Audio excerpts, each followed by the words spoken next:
Hello everyone, मेरा नाम है डॉक्टर कुमार राहुल और आप सभी का स्वागत है आपके अपने चैनल नॉलेज रेल्म में। यहाँ पर अभी हम मशीन लर्निंग का लेक्चर सीरीज़ चला रहे हैं और जिसकी प्लेलिस्ट आपको ऊपर के लिंक पे दिख जाएगी। अगर आपने हमारा पिछला लेक्चर नहीं देखा है तो पहले उसको देख लें, तो उसमें आपको ज़्यादा अच्छे से समझ में आएगा।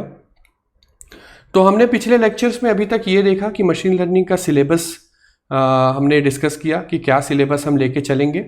उसके बाद हमने डिस्कस किया कि टाइप ऑफ मशीन लर्निंग क्या क्या है, और फिर हमने डिस्कस किया कि लीनियर रिग्रेशन का बेसिक्स क्या होता है, और फिर हमने लास्ट लेक्चर में सिंपल लीनियर रिग्रेशन का मैथमेटिकल एनालिसिस देखा। अगर आपने पिछला लेक्चर नहीं देखा तो ज़रूर देखें, क्योंकि उसके बिना आपको ये लेक्चर शायद समझ में ना आए। तो उसका पिछले लेक्चर का और इस प्लेलिस्ट का लिंक मैं ऊपर टैब पे दे रहा हूँ, और नीचे कमेंट बॉक्स में, नीचे डिस्क्रिप्शन में भी आपको मिल जाएगा। तो वो पहले आप देख लें, फिर आगे बढ़ते हैं। तो जस्ट पिछले लेक्चर पे जो हमने फिनिश किया वो ये था कि हमारे पास एक डेटा था और हमने प्रिडिक्ट किया कि y की वैल्यू इतनी आई, और ये लाइन हमने प्रिडिक्ट करके बताया। अब हम ये डिस्कस करने जा रहे हैं कि कंप्यूटर पे ये काम कैसे होता है और मशीन लर्निंग में हम किस तरह इसको यूज़ करते हैं। वो हमने जो डिस्कस किया वो मैथमेटिकल एनालिसिस थी उसकी। तो अब आज का हमारा एजेंडा है सिंपल लीनियर रिग्रेशन को कंप्यूटर पॉइंट ऑफ व्यू से समझने का। ये कोडिंग वॉक थ्रू नहीं है, इसमें हम ये समझेंगे कि लॉजिकली कंप्यूटर कैसे इसको अडॉप्ट करता है और कैसे एक्सेस करता है। सेकेंड, हम डिस्कस करेंगे cost function and gradient descent. ये दोनों ही टर्मिनोलॉजी इंटरव्यूज में बहुत ज़्यादा पूछे जाते हैं और आपके लिए बहुत काम की है। तो स्टार्ट करते हैं। तो ये चीज़ें हमने पिछले लेक्चर में देख ली थी, जिसमें हमारे पास एक डेटा था और हमने स्ट्रेट लाइन फाइंड किया था, और ये हमारा कर्व था। अब हम डिस्कस करेंगे कि कॉस्ट फंक्शन क्या होता है। कि हमने स्ट्रेट लाइन बनाया, कोई भी स्ट्रेट लाइन खींच दिया यहाँ पर, तो हम इस कॉस्ट फंक्शन को कैसे इवेल्युएट करते हैं। सो कॉस्ट फंक्शन को हमने देखा पिछले लेक्चर में, हम इवेल्युएट करते हैं। हमने सबसे पहले पिछले लेक्चर में ये देखा कि हम लीस्ट स्क्वायर एरर निकालते थे। कैसे निकालते थे कि जो y प्रिडिक्टेड वैल्यू होती थी, y प्रिडिक्टेड जो वैल्यू होती थी, जो कि होती थी mx प्लस c, मतलब यहाँ पे m इंटू 1 क्योंकि पहली वैल्यू 1 है, और c माइनस 2 क्योंकि y की वैल्यू 2 है। इसी तरह सबकी वैल्यू का जो सम है, स्क्वायर का सम, इसको लीस्ट स्क्वायर एरर कहते हैं। उसके बाद अगर हम इसको रीराइट करना चाहें, इसको अलग तरीके से लिखना चाहें, तो कैसे लिख सकते हैं कि m मल्टीप्लाइड बाय x की सारी वैल्यू xi मतलब ith value plus c minus y की ith वैल्यू, और इन y की ith वैल्यू हो गई जो y की एक्चुअल वैल्यू है, और ये हो गया y का प्रिडिक्टेड ith वैल्यू, इन दोनों का डिफरेंस और उसका स्क्वायर, और इसका सम i 1 से लेके n तक, मतलब यहाँ 1 से लेके 5 तक। तो ये जो सम करेंगे इसको कहते हैं हम लीस्ट स्क्वायर एरर। अब ये जो लीस्ट स्क्वायर एरर है, इसको हम इस टर्म में भी लिख सकते हैं कि जो भी y प्रिडिक्टेड है माइनस जो y की एक्चुअल वैल्यू है, उसका जो स्क्वायर है, इसका समेशन 1 to n। सेम बात है ये दोनों, अगर दोनों तरीके से लिख सकते हैं। अब जो ये कॉस्ट फंक्शन है, यहां पर हम जो यूज करेंगे कॉस्ट फंक्शन, वो है average of least square error, या इसको कहते हैं हम मीन स्क्वायर एरर।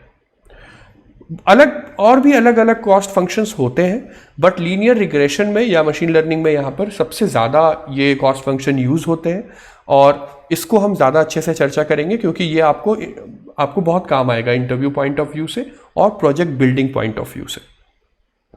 तो कॉस्ट फंक्शन कैसे निकालेंगे हम, तो ये क्या है, हमारा एवरेज है लीस्ट स्क्वायर एरर का, और लीस्ट स्क्वायर एरर की वैल्यू आपको पता है कि y प्रिडिक्टेड माइनस y का स्क्वायर, समेशन का स्क्वायर, और इसको हम डिवाइड कर देंगे n से एवरेज निकालने के लिए। मतलब यहाँ पे अगर 5 वैल्यू है तो 5 से डिवाइड कर देंगे, तो ये क्या निकाल देगा, ये निकाल देगा एरर का एवरेज, जिसको हम कहेंगे मीन स्क्वायर एरर, और हम इसको डिफाइन करेंगे अभी j से।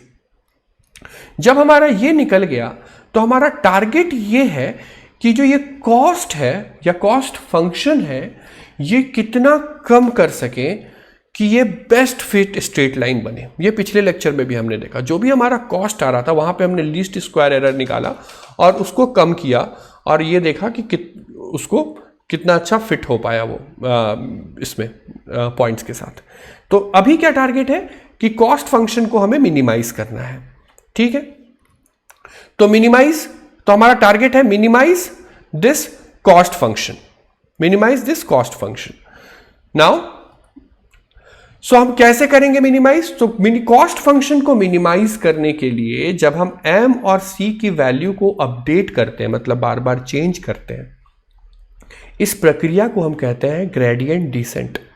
ये जो इसका डेफिनेशन है, इसको बहुत ध्यान से अपने दिमाग में बिठा लीजिए। क्या है ग्रेडियंट डिसेंट? ग्रेडियंट डिसेंट है कॉस्ट फंक्शन को रिड्यूस करने की प्रक्रिया जहां पे m और c को हम चेंज करके कॉस्ट फंक्शन को रिड्यूस करते हैं। इस पूरे प्रक्रिया को हम ग्रेडियंट डिसेंट कहते हैं। अब तो ये हमारा हो गया कॉस्ट फंक्शन, और हम ये देख सकते हैं कि ये जो कॉस्ट फंक्शन है ये क्वाड्रेटिक इक्वेशन है, ये एक सिंपल लीनियर इक्वेशन तो है नहीं, यहां पे पावर 2 है। तो हमें पता है हमारे ज्योमेट्री नॉलेज से या 12th के नॉलेज से कि क्वाड्रेटिक इक्वेशन का कर्व पैराबोलिक होता है, ठीक है, और इस कर्व में एक होता है मिनिमा, यही हमें पहुंचना है, क्योंकि हमें कॉस्ट को कम करना है तो हमें मिनिमा में पहुंचना है। और ये कर्व का स्ट्रक्चर होता है कॉन्वेक्स। कुछ कुछ कॉस्ट फंक्शन के लिए नॉन कॉनकेव या नॉन कॉन्वेक्स कर्व भी बन के आते हैं, जहां पे 2 या मल्टीपल लोकल मिनिमास भी बन के आते हैं। लेकिन हम डिस्कस करेंगे या जो मेजर केसेस में कर्व बन के आएगा वो है आपका सिंपल पैराबोलिक या कॉन्वेक्स फंक्शन जिसको कहेंगे। तो ये टर्मिनोलॉजीज को बहुत अच्छे से आप ध्यान में रखिए, क्योंकि ये टर्मिनोलॉजी से ज्यादा पूछे जाते हैं। तो हमारा टारगेट ये है कि हमें मिनिमाइज करना है एरर, तो हमें सबसे नीचे जाना है। नीचे जाने के 2 तरीके हैं। कैसे नीचे जाएंगे? हमें अभी बताया कि m और c के वैल्यू को चेंज करके। अब m और c के वैल्यू को चेंज करने के 2 तरीके हैं, जिसको हम आंकते हैं लर्निंग रेट के टर्म में। सो एक को कहते हैं हम बिग लर्निंग रेट और दूसरे को कहते हैं small learning rate. Big learning rate क्या है? जब हम जो जंप है वो बहुत बड़ा लेते हैं, मतलब यहां से हम सीधा जंप मारेंगे यहां वैल्यूज में, और फिर यहां से जंप मारेंगे यहां से यहां, इस तरह से जब हम बड़ा जंप मारते हैं और फिर वापस मान लीजिए यहां, उसको कहते हैं बिग लर्निंग रेट। इसमें इसका फायदा क्या है कि बहुत लंबा जंप होता है तो कम आइट्रेशन होते हैं, बट नुकसान क्या है कि ये ओवरशूट कर सकता है मिनिमा को, मतलब ये मिनिमा के पहुंचने के पहले ही ओवरशूट करके आगे बढ़ सकता है, देख सकते हैं आप। तो इसको कन्वर्ज करने में कठिनाई होती है। तो और एक होता है आपका सेकंड जो मेथड है वो है स्मॉल लर्निंग रेट, जहां पे आप स्टार्ट करते हैं और फिर थोड़ा थोड़ा वैल्यू को चेंज करते हैं। हर बार आप थोड़ा थोड़ा वैल्यू को चेंज करते हैं, हर बार आप थोड़ा थोड़ा वैल्यू को चेंज करते हैं, और कोशिश करते हैं आप इसी तरह धीरे धीरे धीरे धीरे धीरे धीरे यहां तक पहुंचने का। इसको कहते हैं small learning rate. Small learning rate में क्या होता है कि आइट्रेशन बहुत ज्यादा होते हैं, बट कन्वर्जेंस के चांस पूरे होते हैं। अब हमें एक लर्निंग रेट ऐसा चुनना होता है कि वो बहुत छोटा भी ना हो, ये ना हो कि इनफाइनाइटली मैनी बहुत सारे आइट्रेशन बन जाए, इनफाइनाइट आइट्रेशन हो जाए, और बहुत बड़ा ना हो कि कन्वर्ज ही ना करे। हमें एक बीच का लर्निंग रेट लेना होता है। तो लर्निंग रेट एक बहुत ही इंपॉर्टेंट पैरामीटर होता है मशीन लर्निंग में, ठीक है। अब हम बात करें पार्शियल डेरिवेटिव। याद होगा आपको कि पिछले लेक्चर में भी हमने पार्शियल डेरिवेटिव निकाला था m और c के टर्म में। उसमें हमने निकाला था सम ऑफ स्क्वायर्ड एरर का। अब यहां हम निकालेंगे मीन स्क्वायर्ड एरर का। तो मीन स्क्वायर्ड एरर हमने लिखा, और इसका सबसे पहले हम निकालेंगे m के रिस्पेक्ट में पार्शियल डेरिवेटिव। कैसे निकालेंगे? जैसे पिछले में निकाला था, तो ये पावर 2 था और यहां 1/n है, तो ये बन जाएगा 2/n। m के साथ कोफिशिएंट x है, ठीक है, तो x आ गया बाहर। सिंपल चेनिंग रूल से आप डिफरेंशिएट करेंगे, और ये बन गया डिफरेंशिएशन dj/dm। और इसको हम रीराइट कर सकते हैं इसी इक्वेशन को इस तरह से, मतलब mx + c जो है यही तो आपका y प्रिडिक्टेड है, पिछले लेक्चर में भी हमने देखा। तो y predicted - y multiplied by xi 2/n, और इसका समेशन, इसको हम कहते हैं dj/dm, m के रिस्पेक्ट में डिफरेंशिएशन। सिमिलरली हम c के रिस्पेक्ट में डिफरेंशिएशन करेंगे। c के रिस्पेक्ट में करेंगे तो आपको वापस यहां 2/n आएगा। c का कोई कोफिशिएंट नहीं है तो कोई कोफिशिएंट बाहर नहीं निकलेगा। इसको रीराइट करेंगे तो पाएंगे हम कि ये आया yi predicted mx + c, minus y i और ये पार्ट। तो ये आपका बन गया dj बाय dc। ठीक है, सो आपको अब मिल गए m के रिस्पेक्ट में डिफरेंशिएशन और आपको मिल गया c के रिस्पेक्ट में डिफरेंशिएशन। अब इन दोनों डिफरेंशिएशन को हमने यहां पे लिख दिया। ठीक है, अब start with N arbitrary m and c means कि कंप्यूटर में या लॉजिकली हम क्या करेंगे, m और c का कोई भी एक आर्बिट्ररी वैल्यू से शुरू करेंगे। हम उसको कहेंगे हम m करंट और c करंट कहेंगे, मान लीजिए, या m0 c0 कह सकते हैं। हम शुरू करेंगे और हम कोशिश करेंगे ढूंढने का कि नेक्स्ट वैल्यू क्या आएगा, मतलब m नेक्स्ट क्या होगा और c नेक्स्ट क्या होगा। तो m नेक्स्ट हम निकालेंगे कैसे कि जो भी करंट m होगा हमारा, उसमें हम माइनस करेंगे dj बाय dm की value multiplied by learning curve. ये क्या है dj by dm? dj by dm है आपका ग्रेडियंट, ये है ना, डिफरेंशिएशन है m के रिस्पेक्ट में, और डिफरेंशिएशन का प्रॉपर्टी क्या होता है, वो एक ग्रेडियंट होता है। सो ग्रेडियंट को हम लर्निंग रेट से मल्टीप्लाई करेंगे और उसके करंट वैल्यू में माइनस कर देंगे और उससे हम निकालेंगे अगला वैल्यू। सिमिलरली ये हो गया आपका m करंट। सिमिलरली हम c के लिए निकालेंगे जो हो जाएगा c नेक्स्ट। तो m नेक्स्ट और c नेक्स्ट को यूज करेंगे हम हर बार अपडेट करने के लिए m को, और धीरे धीरे हमारा टारगेट होगा छोटा छोटा लर्निंग का छोटे वैल्यू लेके हमारा टारगेट होगा बॉटम तक पहुंचना। अब आपको यहां पे थोड़ी सी डिफिकल्टी आ रही होगी समझने में, बहुत लोगों को आती है, मुझे खुद भी आई थी। तो हम अब डिस्कस करेंगे कि एक्सपेरिमेंट वाइज कि हम कैसे इसको परफॉर्म करते हैं। चलिए आगे बढ़ते हैं।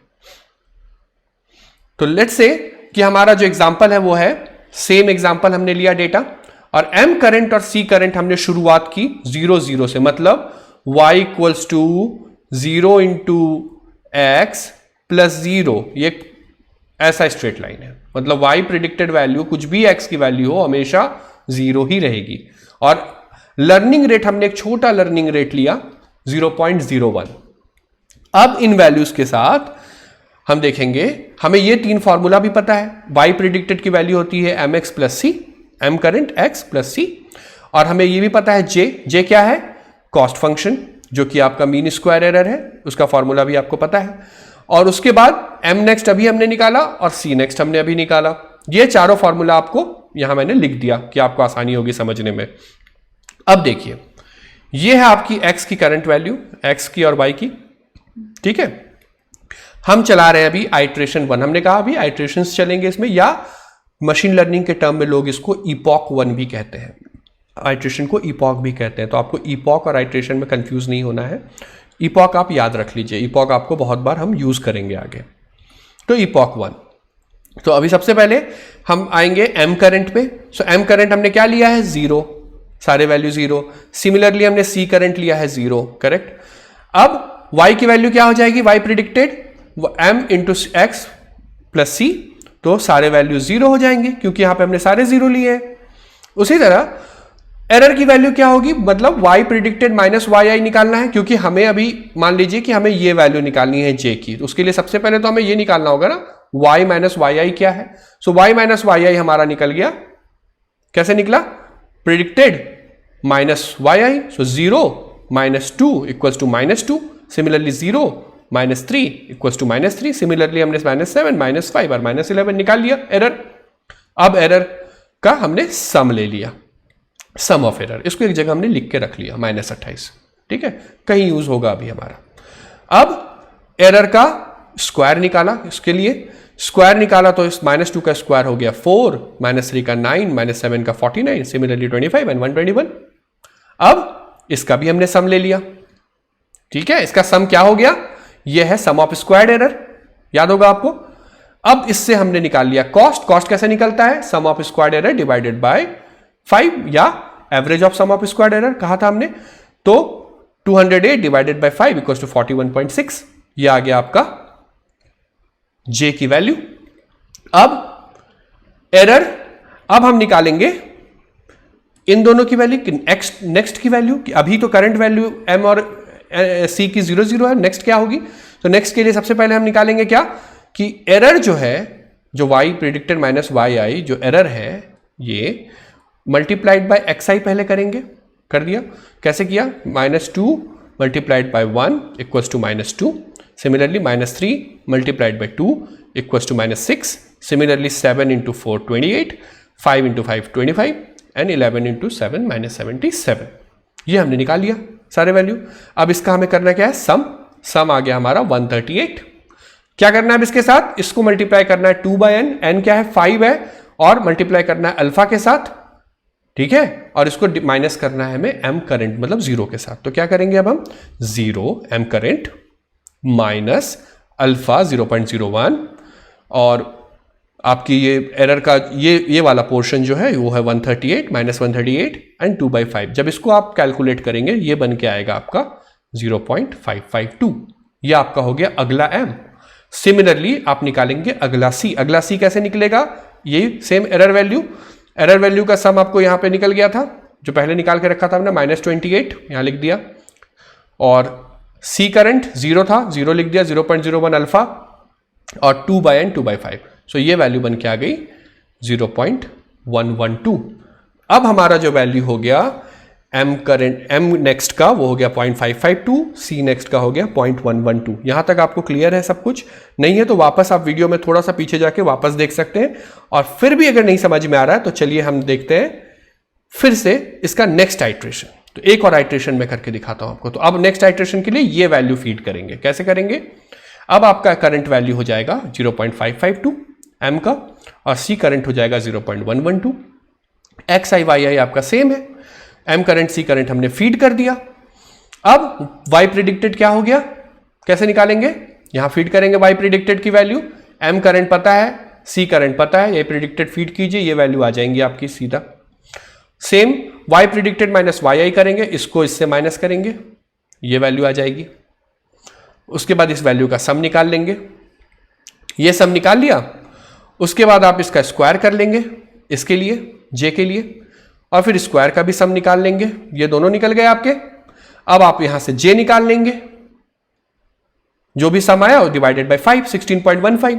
अब उसके बाद आप एरर इंटू xi, अब इस वैल्यू के लिए इवेल्युएट करेंगे, एरर इंटू xi, और उसके बाद आप इसका सम कर लेंगे, और इससे आप निकाल लेंगे m नेक्स्ट, और इससे आप निकाल लेंगे c नेक्स्ट, और ये दो वैल्यू आपकी वापस अपडेट हो जाएगी। अब आप ध्यान दीजिए, पिछली बार जो आपका, आप पीछे जाके वीडियो में भी देख सकते हैं कि पिछला जो कॉस्ट का वैल्यू आया था वो 40 के अराउंड था, बट अब ये घट के 16 हो गया, मतलब एरर घट रहा है। समझ में आ रहा है आपको?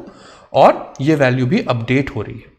तो आपको कब तक चलना है ऐसे? जब तक एरर बहुत घट ना जाए, या सब्सिक्वेंट स्टेज में, मान लीजिए आइट्रेशन 2 या इपॉक 2 जिसको कहते हैं, इपॉक मान लीजिए 10 पे आप है, और इपॉक 10 और इपॉक 11 के बीच का जो ये एरर का जो डिफरेंस है वो बहुत मिनिमम हो जाए, मतलब अब वो एरर ज्यादा बदल नहीं रहा, ये वैल्यूज अब ज्यादा बदले नहीं, तब तक आपको चलते रहना है।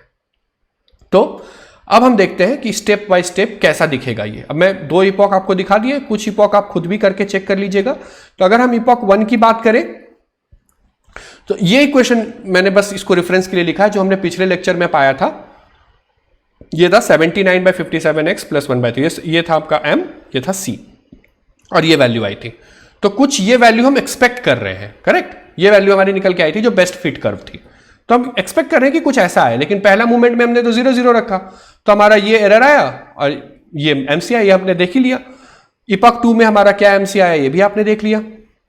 अब इपॉक 3 में जब हम रखेंगे तो हमारा आप देखिए कि वापस जो एरर है वो कम हुआ, और एमसी वापस अपडेट हुआ, 4 में वापस अपडेट हुआ, इस तरह से अपडेट हो रहा है। आप इसको वैल्यू को मैच भी कर सकते हैं बना के खुद से। तो हर बार देखिए आप मीन स्क्वायर एरर घटता जा रहा है, और एम नेक्स्ट सी नेक्स्ट अपडेट होता जा रहा है। तो मैं यहां पे 10 आइट्रेशन तक के रिजल्ट आपको दिखा दे रहा हूं, जिसको आप वेरीफाई कर सकते हैं। 10 आइट्रेशन के बाद आप देखिए एम करंट की वैल्यू हो गई 1.38, जो कि लगभग क्या, ये तो इक्वल ही हो गई एक्स यहां के एम के, बट अभी भी सी की जो वैल्यू है वो अभी भी 0.05 के आसपास कम है, मतलब ये वैल्यू अभी भी कंप्लीट कन्वर्ज नहीं हुई है। तो इस तरह से जब हम आइट्रेशन को बढ़ाते बढ़ाते, मैंने इसको 1000 आइट्रेशन कर दिया। जब आप इसको 1000 आइट्रेशन तक ले जाएंगे, तब जाके ये वैल्यू हो जाएगी बिल्कुल सेम जो यहां पर हमारी आई थी। इसका मतलब अब ये मेथड जो है ये लर्न कर चुका। अब आप इसके आगे जब बढ़ेंगे तो आप पाएंगे कि आपका ना ये भी चेंज नहीं हो, देखिए अब इसका चेंज डिफरेंस बहुत कम हो गया है। अब इसके बाद इसका डिफरेंस बिल्कुल नेग्लिजिबल हो जाएगा और ये भी अपडेट नहीं होगा। तो ये था slow curve, right, slow learning, बहुत स्लो वैल्यू, बहुत, क्योंकि हमने क्या किया, छोटा सा लर्निंग वैल्यू रखा था, ठीक है। अब हम इस लर्निंग वैल्यू को मान लीजिए थोड़ा सा बढ़ा लेते हैं। कितना बढ़ाया हमने, 0.01 से हमने कर दिया 0.1, 10 गुना बढ़ा दिया। तब क्या हुआ, सेम इक्वेशन की का वैल्यू रख दिया यहां पे देखने के लिए। अब 0 वैल्यू लिया, सेम पहला वैल्यू तो सेम ही आएगा। और अब जो अपडेट होके आया है वैल्यू, ये देखिए, यह है 5 और 1.12, ठीक है। वहां पे बहुत ही छोटा छोटा चेंज हो रहा था। यहां देखिए ये आना चाहिए आपका फाइनली, लेकिन ये एक बार में ही 0 से इसके आगे भाग गया। पहले क्या हो रहा था, इससे कम वैल्यू थे और धीरे धीरे बढ़ा था। कर्व जो हमारा है, आपको याद होगा, वो ऐसे धीरे धीरे धीरे धीरे बढ़ते बढ़ते बढ़ते ये फाइनली 1.38 और 0.33 के आसपास पहुंचा। लेकिन अब क्या हुआ, आपने 0 पे कहीं यहां पर था और जैसे ही आपने 0 रख के और ये लर्निंग का 0.1 रखा तो ये कहीं यहां चला गया, है ना।